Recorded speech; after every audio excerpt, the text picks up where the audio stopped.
ایسے میں انہیں بغیر مقابلے کے نشست دینا انتہائی غلط حکمت عملی تھی۔ بھارتی غیر قانونی اقدام کو ایک طرح سے درست قرار دیا گیا ہے۔ وفاقی وزیر شیری مزاری نے بھارت کے سیکیورٹی کونسل کے غیر مستقل ممبر بننے پر سوالات اٹھا دیے ہیں۔ واضح رہے کہ اس حوالے سے وضاحتی بیان وزیر خارجہ شاہ محمود قریشی کی جانب سے قومی اسمبلی میں دیا گیا تھا، لیکن آج کچھ تحفظات کا اظہار کیا گیا ہے۔ شیری مزاری کی جانب سے کہتی ہیں کہ ان لوگوں کا کہنا ہے کہ بھارت کے سیکیورٹی کونسل کے غیر مستقل ممبر بننے سے آسمان نہیں گرے گا، لیکن ایک ایسے وقت میں جب بھارت نے مقبوضہ کشمیر پر قبضہ کر رکھا ہے، چین اور نیپال سے بھی لڑ رہا ہے، سرحدوں پر چھیڑخانی جاری ہے، ایسے میں اسے بغیر مقابلے کے نشست دینا انتہائی غلط حکمت عملی تھی۔ انہوں نے کہا کہ بھارتی غیر قانونی اقدام کو ایک طرح سے درست قرار دیا گیا ہے اور یقینی طور پر اس سے بہت سے سوالات بھی اٹھتے ہیں۔ بھارتی انتخاب سے اس کے تمام غیر قانونی اقدامات کو جواز مل گیا ہے۔ وفاقی وزیر شیری مزاری کی جانب سے ان تحفظات کا اظہار کیا گیا ہے۔ بھارت کے سیکیورٹی کونسل کے غیر مستقل ممبر بننے پر شیری مزاری نے سوالات اٹھا دیے ہیں۔ اپنے ٹویٹ میں انہوں نے تحفظات کا اظہار کیا ہے۔ اسی بارے میں بات کریں گے، سینئر اینالسٹ سلیم بخاری صاحب ہمارے ساتھ موجود ہیں۔ سلیم بخاری صاحب، بہت شکریہ آپ کے وقت کا۔ وزیر خارجہ شاہ محمود قریشی اس معاملے پر کچھ اور کہتے ہیں، لیکن آج تحفظات کا اظہار کیا گیا ہے شیری مزاری صاحبہ کی جانب سے۔ یہ پارٹی کے اندر سے ہی آوازیں اٹھ رہی ہیں، اختلافات سامنے آ رہے ہیں، کس طرح سے دیکھ رہے ہیں اس تمام تر معاملے کو؟ میں اسے اس سے بھی زیادہ بڑھ کے دیکھتا ہوں، یہ صرف پارٹی کے اختلافات نہیں ہیں۔ میرے خیال سے شیری مزاری ڈیزروز کمپلیمنٹ۔ انہوں نے نیشنلسٹک اپروچ کے ساتھ ایک جنون بات کے اوپر اعتراض کیا ہے، اور اس میں پارٹی کنسلٹیشن نہیں ہے۔ یہ پاکستان کو شہرک قرار دیا قائد اعظم نے، اور اس کے اوپر ہماری خاموشی جو ہے وہ ایک کرائم ہے۔ میں that's a criminal neglect. Shah Mahmood Qureshi صاحب اس کڑے وقت میں جب بھارت چین کے ساتھ جنگ کر رہا ہے، جب لائن آف کنٹرول پر یہ ہو رہا ہے، اسے سیکورٹی کونسل کا ممبر بنایا جا رہا ہے، وہ اپنی گدی پر بیٹھ کے زلفیں کاٹ کے پیسے وصول کر رہے ہیں۔ یہ تو ہمارا حال ہے۔ تو شیری مزاری نے جو چیخ ماری ہے وہ بالکل جینون ہے، بالکل صحیح ہے۔ میں ایمانداری سے سمجھتا ہوں کہ ہمارا فارن آفس جو ہے سوائے عمران خان صاحب کی وہ جنرل اسمبلی میں تقریر کے، اس کے بعد سے ایک حرف کوئی ایسا نہ کہا ہے فارن آفس نے، نہ کیا ہے، نہ کوئی کمپین لانچ کی ہے۔ آرٹیکل 371 کو ریووک کر کے، آرٹیکل 15A کو ریووک کر کے، اور پھر شہریت کا ایک قابل مذمت قانون جو ہے وہ نافذ کر کے بھارت نے کوئی ایک کام کیا ہے؟ ریاستی دہشت گردی کشمیر کے اندر ایک طویل عرصے سے 1.25 سال ہو گیا ہے، ریاستی دہشت گردی ہے، لاک ڈاؤن میں قوم پوری کی پوری پھنسی ہوئی ہے، کوئی پوچھنے والا ہی نہیں ہے۔ اور کوئی پوچھے گا کیوں جب پاکستان جو سمجھتا ہے کہ یہ میری شہرک کا حصہ ہے، یہ ایک ڈسپیوٹڈ ٹیریٹری ہے، یہ الٹیمیٹلی پاکستان کا حصہ بنے گا، اس کی طرف سے اگر خاموشی اختیار کی جائے گی اس قسم کے بھارتی اقدامات کے اوپر، تو پھر میں سمجھتا ہوں I salute Shireen Mazari, she did the right thing. P T I میں سے اور آوازیں اٹھنی چاہیے، اور ہماری پوری سیاسی قیادت کو اس وقت اس کے اوپر یقینی طور پر اس پر بات کی جانی چاہیے۔ سلیم بخاری صاحب ساتھ رہیے گا، ہمیں جوائن کیا ہے لیفٹیننٹ جنرل ریٹائرڈ امجد شعیب صاحب نے، انہیں بھی شامل گفتگو کریں گے۔ امجد شعیب صاحب، بہت شکریہ آپ کے وقت کا۔ یہ فرمائیے گا کہ بھارت کے سلامتی کونسل کے غیر مستقل ممبر بننے پر بہت سے سوالات اٹھ بھی رہے ہیں۔ شیری مزاری صاحبہ نے بھی اس حوالے سے تحفظات کا اظہار کیا ہے، لیکن وزیر خارجہ شاہ محمود قریشی نے جو قومی اسمبلی میں بیان دیا تھا ان کا تو کچھ اور ہی کہنا تھا۔ اب یہ معاملہ کس جانب جاتا دکھائی دے رہا ہے آپ کو؟ دیکھیں، بات یہ ہے کہ اس میں دو پہلو ہیں۔ جو شیری مزاری کا پہلو ہے وہ ہے ایک اسودی، اور وہ ایموشنل بھی ہے۔ دوسرا پہلو ہے جو کہ آپ کہہ رہے ہیں شاہ محمود قریشی کا، وہ حقیقت میں مبنی ہے جو کہ زمینی حقائق تھے۔ زمینی حقائق یہ تھے کہ بھارت کے مقابلے پہ کوئی کھڑا نہیں تھا، اور یہ بالکل ایک طے شدہ چیز تھی کہ بھارت کو ممبرشپ مل رہی ہے، خاص طور پہ جب امریکہ، مغربی دنیا ساری اس کے پیچھے تھی۔ تو یہ تو اگر 184 نہیں ملتے، کم ملتے، کچھ ہماری کوشش سے بھاگ دوڑ سے کچھ کم بھی ہو جاتے، تو ممبرشپ تو اس کو ملنی تھی، وہ تو نہیں رکتی، کیونکہ اس کے مقابلے میں کوئی اور ملک کھڑا ہی نہیں تھا۔ تو یہ ہے زمینی حقائق۔ اب اس میں چیز یہ ہے کہ فارن آفس میں جو بیانات دیے ہیں وہ بڑے اچھے ہیں، جس میں ابھی ہمارے اسپوکس پرسن نے بھارت کے 5.5S پہ انہوں نے کہے تھے، ان کے اوپر انہوں نے بیان دیا ہے۔ پھر بھارت کا ہے جو کہ قراردادیں وائلٹ کر رہا ہے کشمیر کے اوپر اقوام متحدہ کی، جو دوسرے ملکوں میں ٹیررزم کراتا ہے، اس کے ثبوت شواہد موجود ہیں، اس کا پرچار چرچا اور اس کا شور شرابہ ہونا چاہیے، تاکہ بھارت کو وہاں پہ بیٹھ کے شرمندگی ہو۔ باقی میرا نہیں خیال کہ پاکستان کی کیپیسٹی تھی کہ بالکل ون اپوز الیکشن لڑ رہے ہیں، کوئی سامنے کھڑے کوئی نہیں تو پاکستان اس کو رکوا دیتا، یہ ممکن نہیں تھا. تو زمینی حقائق یہی ہے کہ بھارت نے وہاں پہ ممبر بننا ہوتا. ٹھیک ہے امجد شعیب صاحب، لیکن یہاں پر جو اگر خطے کی صورتحال ہم دیکھیں، مقبوضہ کشمیر پر بھارت نے قبضہ کر رکھا ہے، پاکستان کے ساتھ لائن آف کنٹرول پر چھیڑخانی جاری ہے، چین کے ساتھ تنازع ہے، نیپال سے لڑ رہا ہے، تو اس خطے میں بھارت کی چودراہٹ کا جو خواب ہے، اس کا نام نہاد چودھری بننے کی جو کوشش ہے، آپ نہیں سمجھتے کہ اس کو تقویت ملے گی؟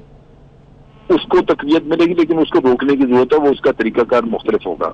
وہ یہ ہے کہ بھارت نے اپنے آپ کو ایکسپوز کر دیا، وہ بدماشی کرتا رہا ہے، چھوٹے ملکوں کو اکیلے اکیلے وہ کرتا رہا ہے، ان کو بلی.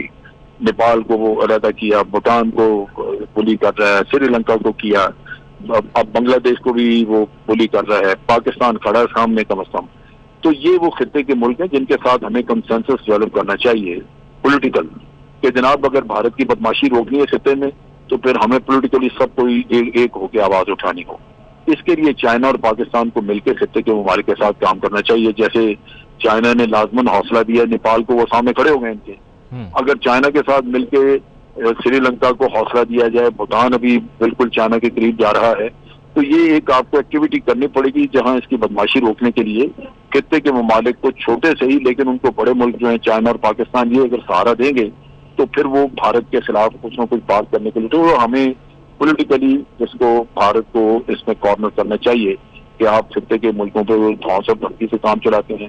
چائنا نے ان کو کہا ہے ابھی کہ آپ کو جو آج جس صورتحال میں ہے کہ آپ کے بندے مارے گا اور سارا کچھ، اس کی وجہ یہی ہے کہ ایک تو آپ ایروگنس کرتے ہیں، یعنی آپ کے اندر فرعونیت ہے، اور دوسری طرف یہ ہے کہ آپ ریکلیس ہیں، یعنی جو کام کے بارے میں سوچتے نہیں کہ قانونی ہے، جائز ہے یا ناجائز ہے، کر گزرتے ہیں. تو یہ آپ کے جو آپ کا رویہ ہے بھارت کا، یہ قابل قبول نہیں ہے. یقیناً پاکستان کو بھی یہاں پر زبانی جمع خرچ کے علاوہ عملی اقدامات کی بھی ضرورت ہے. بہت شکریہ لیفٹیننٹ جنرل ریٹائرڈ امجد شعیب صاحب موجود تھے. سلیم بخاری صاحب سینئر اینالسٹ ہمارے ساتھ موجود تھے، آپ کا بھی بہت شکریہ. اور شاہ محمود قریشی نے چند روز پہلے کہا تھا کہ بھارت اگر سیکیورٹی کونسل کا رکن بنے تو کوئی قیامت نہیں آئے گی. ان کا مزید کیا کہنا تھا آپ کو دکھاتے ہیں. سیکورٹی کونسل کا ممبر اگر بھارت بن بھی جاتا ہے تو کوئی قیامت نہیں ٹوٹے گی. 7 مرتبہ پہلے بھی بھارت سلامتی کونسل کا ممبر رہا ہے. موقف پر پیٹرول بحران کی انکوائری رپورٹ وزیر اعظم کو پیش کر دی گئی ہے، جس میں کہا گیا ہے کہ ہیسکول، اٹک، شیل، گو سمیت دیگر کمپنیز نے ذخیرہ ہونے کے باوجود پیٹرول سپلائی روکی ہوئی ہے. آئل مارکیٹنگ کمپنیز نے مئی کے مقابلے میں 10 جون تک سپلائی 40% کم کی ہے. آئل مارکیٹنگ کمپنیز غیر معیاری تیل سپلائی کرنے میں بھی ملوث نکلی. وزیر اعظم نے اس حوالے سے کارروائی کا حکم بھی دے دیا ہے. آپ کو اپڈیٹ کر رہے ہیں، آپ کو بتائیں کہ پیٹرول بحران کی انکوائری رپورٹ وزیر اعظم کو پیش کر دی گئی ہے. اسی حوالے سے بات کریں گے اویس کیانی سے. اویس بتائے گا.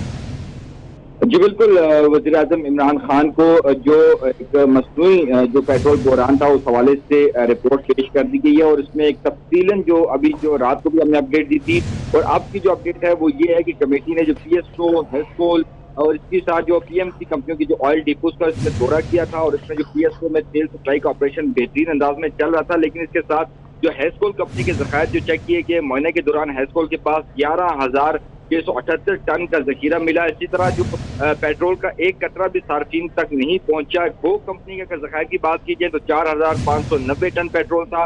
ریکارڈ کے مطابق کمپنی نے پیٹرول کی سپلائی روکی تھی. اٹک پیٹرولیم کے پاس 523 میٹرک ٹن کے ذخائر موجود تھے. اسی طرح جو اٹک پیٹرولیم کے پاس بھی تیل تھا 23 مئی کو بھی. اسی طرح جو ٹوٹل پارکو ہے اس کے پاس بھی وافر مقدار تھی. شیل جو پاکستان کمپنی ہے اس کے اسٹاک کو بھی چیک کیا گیا.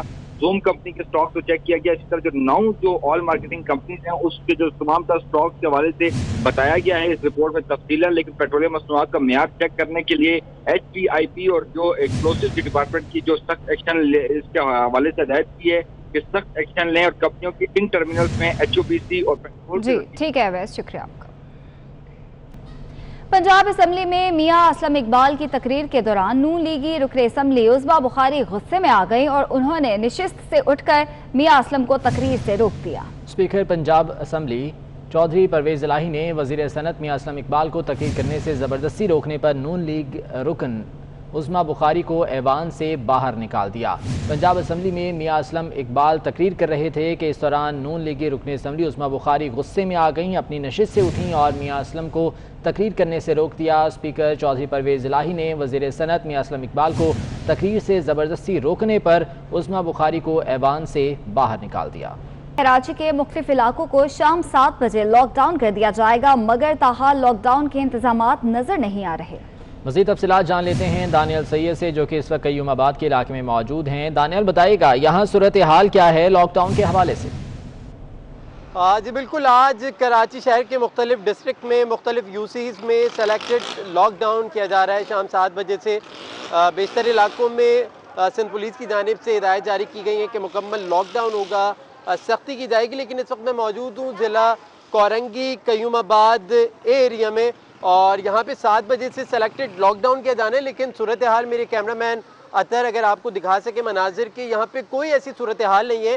علاقہ مکینوں سے ہماری بات ہوئی، ان کا بھی یہی موقف تھا کہ موٹر سائیکل پر پولیس اہلکار آتے ہیں اور یہ ہدایت جاری کر کے گئے کہ 7 بجے تمام دکانیں کاروبار بند کر دی جائیں، لیکن کوئی کاؤنٹر یہاں پہ نہیں لگایا گیا کہ شہری جہاں سے معلومات حاصل کر سکے، نہ یہ بتایا گیا کہ کون سی دکانیں کھلی رہیں گی، آمد و رفت کے لیے کیا طریقہ کار ہوگا۔ علاقہ مکینوں کا کہنا ہے کہ جو فقط میڈیا پہ ہمیں بتایا جاتا ہے وہی ہے ہمارے لیے، اس کے علاوہ کسی قسم کا کوئی ضلع انتظامیہ کی جانب سے یا پولیس حکام کی جانب سے یا جو ٹائیگر فورس بنائی گئی تھی ان کی جانب سے بھی کوئی اقدامات اب تک نہیں کیے گئے ہیں۔ جو کمشنر کراچی کی جانب سے جو نوٹیفیکیشن سامنے آیا ہے، جس میں قیوم آباد اے، بی اور سی ایریا ڈسٹرکٹ ضلع کورنگی کے جو علاقے تھے جن کو سلیکٹڈ لاک ڈاؤن کیا جانا ہے اور سختی ان علاقوں میں کی جانی ہے، لیکن علاقے کی صورتحال آپ دیکھ رہے ہیں کہ بچے یہاں پر گھوم رہے ہیں، کوئی ماسک کی پاسداری نہیں کی جا رہی، کوئی کرونا سے بچنے کے لیے جو انتظامات ہیں ان کی پاسداری نہیں کی جا رہی، اور نہ ہی لاک ڈاؤن جو اب سے کچھ دیر بعد لاک ڈاؤن کیا جائے گا اس کے حوالے سے بھی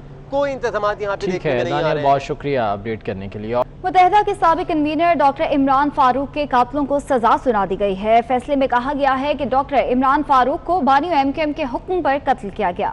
اسلام آباد کی انسداد دہشت گردی عدالت نے مجرموں کو عمر قید کی سزا سنائی۔ مجرموں کو عمران فاروق کی بیوہ کو 10 لاکھ روپے زر تلافی بھی دینا ہوگا۔ عدالت کے مطابق پاکستان پینل کوڈ میں ترمیم کے بعد مجرمان کو سزائے موت نہیں دی جا سکتی ہے۔ متحدہ کے سابق کنوینر ڈاکٹر عمران فاروق کے قاتلوں کو سزا سنا دی گئی ہے۔ فیصلے میں کہا گیا ہے کہ ڈاکٹر عمران فاروق کو بانی ایم کیو ایم کے حکم پر قتل کیا گیا۔ اسلام آباد کی انسداد دہشت گردی عدالت نے مجرموں کو عمر قید کی سزا سنائی ہے، جبکہ مجرموں کو عمران فاروق کی بیوہ کو 10 لاکھ روپے زر تلافی بھی دینا ہوگا۔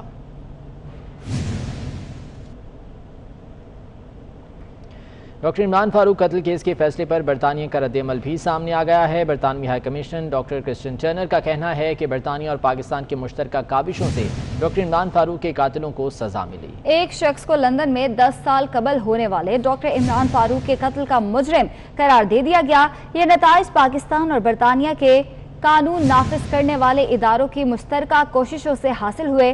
برطانوی ہائی کمشنر کا کہنا ہے تحقیقاتی ٹیم کے اس شبے کی بھی تصدیق ہو گئی کہ اس قتل کی وجوہات سیاسی نوعیت کی ہیں۔ آپ کو اپڈیٹ کر رہے ہیں، آپ کو بتائیں کہ ڈاکٹر عمران فاروق قتل کیس کے فیصلے پر برطانیہ کا رد عمل بھی سامنے آ گیا۔ پاکستان میں کرونا کے کتنے مریض ہیں اور اب تک کتنی ہلاکتیں ہو چکی ہیں، وزیر اعظم کی ٹاسک فورس برائے سائنس اینڈ ٹیکنالوجی کے چیئرمین ڈاکٹر عطاء الرحمان نے ہی سوالات اٹھا دیے۔ بلومبرگ کو انٹرویو میں کہا کہ پاکستان میں کرونا کے مریض اصل اعداد و شمار سے زیادہ ہیں، ٹیسٹنگ کم ہونے سے مریض کم رپورٹ ہو رہے ہیں۔ پاکستان میں کرونا کی صورتحال روز بروز بگڑتی جا رہی ہے، مریضوں کی تعداد میں بھی روزانہ کی بنیاد پر تیزی سے اضافہ ہو رہا ہے، اموات بھی تیزی سے بڑھتی جا رہی ہیں۔ پاکستان میں اصل متاثرہ افراد اور اموات کیا ہیں، یہ ایک متنازع معاملہ بنا ہوا ہے۔ غیر جانبدار حلقے حکومتی اعداد و شمار سے اتفاق نہیں کرتے، جبکہ اس حوالے سے بہت سی قیاس آرائیاں بھی جاری ہیں۔ ایسا ہی کچھ ویب سائٹ بلومبرگ نے اپنی گزشتہ روز کی اشاعت میں کیا، جس میں وزیر اعظم کی ٹاسک فورس برائے سائنس اینڈ ٹیکنالوجی کے چیئرمین ڈاکٹر عطاء الرحمان کے حوالے سے دھماکہ خیز خبر شائع کر دی۔ بلومبرگ کے مطابق ڈاکٹر عطاء الرحمان نے فون پر انٹرویو میں کہا کہ پاکستان میں مریضوں کے حساب سے ٹیسٹ ہی نہیں ہو رہے، اس لیے کرونا کے مریضوں اور اموات کی تعداد حکومتی اعداد و شمار سے 2 سے 3 گنا زائد ہو سکتی ہے۔ 24 نیوز نے جب اس حوالے سے ڈاکٹر عطاء الرحمان کے ساتھ رابطہ کیا تو انہوں نے بلومبرگ کے اس دعوے کی تردید کر دیا اور کہا کہ انہوں نے پاکستان نہیں پورے خطے کی بات کی تھی۔ پورے خطے کی میں بات کر رہا تھا کہ